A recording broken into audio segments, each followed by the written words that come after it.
एखादी माता ज्यावेळेस प्रसूती करता जाते ना, ज्यावेळेस तिच्या संपूर्ण देहाला विंचवानी दंश करावा अशी मायबापा विजा होते.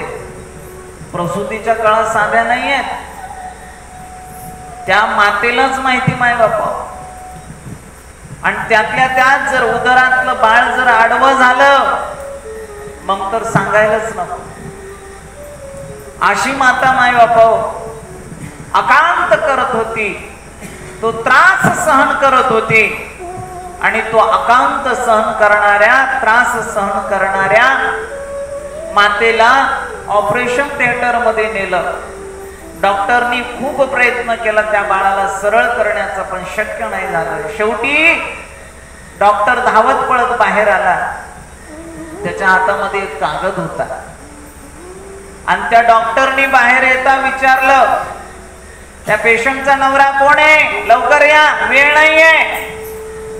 आणि मायबाप तो नवरा धावत पळत आला, मी आहे डॉक्टर साहेब तिचा नवरा.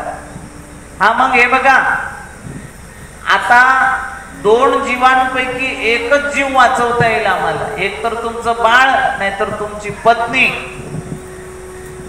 लवकर निर्णय घ्या, वेळ नाही माझ्याकडे, नाहीतर दोघांचा प्राण जाईल.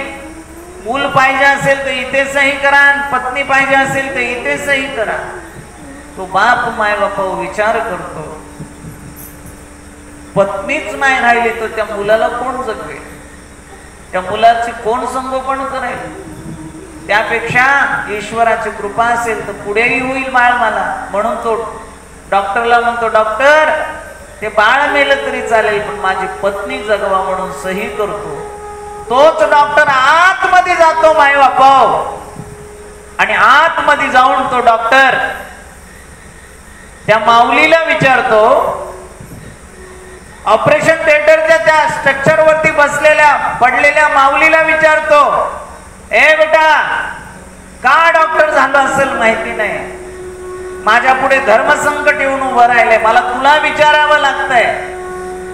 एकतर तुझं बाळ वाचेल नाहीतर तू वाचेल, बेटा सांग कोणाला वाचू. त्या माऊलीनं एवढ्या गोंधळात त्या डॉक्टरच्या गळ्यात तुळशीची माळ पाहिली आणि ती माऊली म्हणते, डॉक्टर साहेब पांडुरंगाचे भक्त दिसताय, तुळशीची माळ गळ्यात आहे. हो बेटा, हा मग तुम्हाला पांडुरंगाची शपथ आहे डॉक्टर साहेब, मी मेली तरी चालेल, माझ्या बाळाला जगवा, अशी म्हणणारी फक्त आई आहे माय बापा या जगतात, दुसरं कोणी नाही. लक्षात घ्या, आपले प्राण गेले तरी चालेल पण माय बापा बाळाला जगवणं हे आईचा स्वभाव आहे. लक्षात घ्या, किती प्रकारे आई सांगावी. रोज मी तुम्हाला सांगत बसलो तरी आई हे वाक्यच पूर्ण होणार नाही. का? आनाम आत्मा इनाम ईश्वर इति आई. आलं का लक्षात? अजून ऐका, आई वाक्य एवढं सोपं नाहीये. या आत्म्याची